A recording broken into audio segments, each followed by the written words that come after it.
What's up, everybody? This is Kyle, SFL240SX on Instagram. I've been hosting SChassis and Skyline meets in South Florida for almost 20 years now. Welcome to my channel. So back in the 2000s, I had made a friend named Danny who drove a silver mouse KOUKI S14. This is one of my favorite colors. Danny was in the Coast Guard and happened to be stationed in South Beach. I visited Danny a few times on the base and we took a few photos of my car there. It was a really cool spot. It had a cool backdrop. We talked about how cool it would be to have a SFL240SX meet there with the ocean and Miami Beach as a backdrop. After some back and forth, we got the clearance from the base and we actually had an amazing meet back in 2005. We had a good turnout, lots of good pictures. Danny eventually got stationed in Virginia, but we had kept in touch over the years. About a year ago, Danny messaged me on Instagram and he told me he had a friend named Gio with an R32, and Gio was actually going to be stationed in South Beach. So I reached out to Gio, we hung out a couple times, and we became friends. I talked to Gio, I told him we had done a meet there about 15 years ago and how cool it would be to do another one. He spoke to the people in charge somewhere around August of 2019. It looked like everything was going to be a go, and then at the last minute the idea was shot down due to some security issues. So that really sucked and both of us were kind of bitter about it. We were both really bummed, but Gio did mention to me that I could still go visit him on the base, and like I previously did with Danny, do a couple shoots of our cars there. Over the next couple months, we tried to meet up. Our schedules never really seemed to work out. Either one of us would be busy or the weather just wasn't going to cooperate. Finally, just after my return from Japan, it was Super Bowl weekend, all the stars were aligning. It was the perfect time to do it. So I called up my friend Eddie, who's a photographer, and I asked him if he was going to be free for Saturday.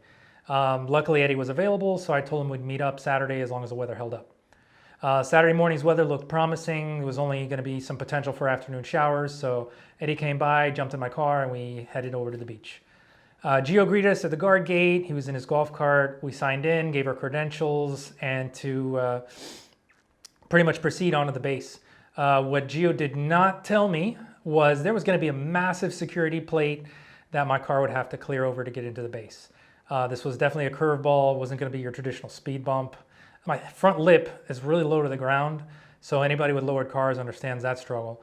I basically pulled up to the plate, saw where its height was, knew I wasn't going to clear it, so I stopped right there. For some people, this might be a sign to just call it a day, cancel it, go home, but this was just another obstacle we needed to overcome because this was going to be an epic photo shoot regardless.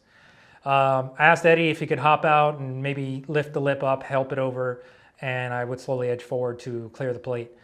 This seemed to work out at first. The tire went over it, but when the front tire started to touch on the front, I was hoping where the back tire would pick up. It didn't. Basically, the car ended up almost pancaking right on the center plate. This was not good. It kind of started to sound like it was scraping, and we had to stop right there. The idea was going to be to lift up the rear bumper, try and push the car over, edge it, and luckily that ended up working.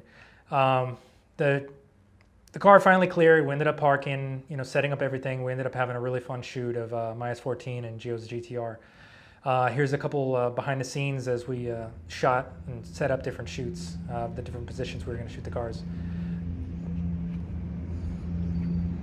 KOUKI S14, R32 GTR, Miami Beach backdrop.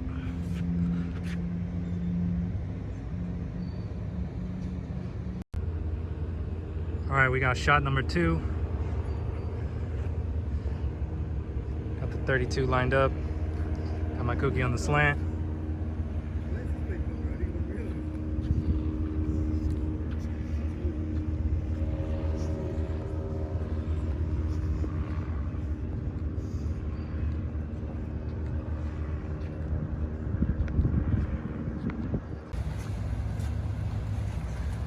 Evident.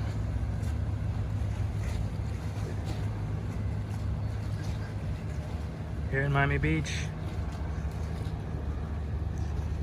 Shout out to my boy Jomar, making it happen.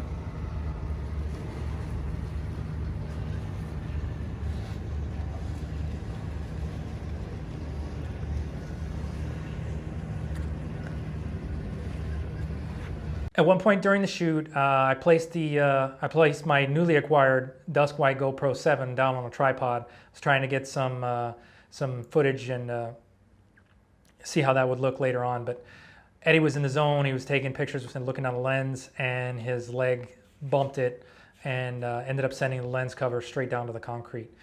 I told him it wasn't really a big deal as long as the lens was okay. He gave me a funny look, asked how the lens cover was before I gave it to him. I said mint. Then he switched the look on his face, gave it to me full of cracks, said he was sorry. Luckily the camera still worked. The cracks really didn't affect it from functioning. We kept shooting for a few hours, got rained on here and there, but luckily it would just be for a few minutes and then it would kind of stop. Overall, we ended up with some really good pictures and everybody was happy. On the way out, we carefully exited over the plate again, lifting the front lip and rear bumper, repeating what we did the first time. It seemed to work. It scraped a little bit, but other than that, it seemed okay. On our way back from the base, we were hungry by then, so we stopped and got some food. We made a quick stop over in Wynwood, shot with a couple murals, and during all the excitement, I was leaving the car running in between murals and didn't realize that I was almost out of gas. Luckily, Eddie noticed the gauge, called it to my attention, and we stopped shooting right there and headed straight to the gas station for some fresh E85. We ended up making it home pretty safe, and it was basically an unforgettable day of shooting. I was super happy with everything. I'd later find out when we bottomed out on the plate, the exhaust resonator had got pushed slightly into contact with my drive shaft, which ended up doing a little bit of damage. All said and done, my drive shaft needed to come off, having to have it repaired and rebalanced before it could be back to normal. After a phone call, about 30 minutes long with GoPro, I ended up getting a replacement lens for the dusk white color, which ended up being quite the feat. Eddie's been sending photos from the shoot. I've been posting them to my Instagram page. They've been really one home run after another, so overall we're really happy with how everything worked out, regardless of the damage to the car or the GoPro lens, whatever. It's just part of the game. Would I do it all over again? 100%. Thanks for watching. Please subscribe. For daily content, follow me on Instagram at SFL240SX. I'll see you in the next video.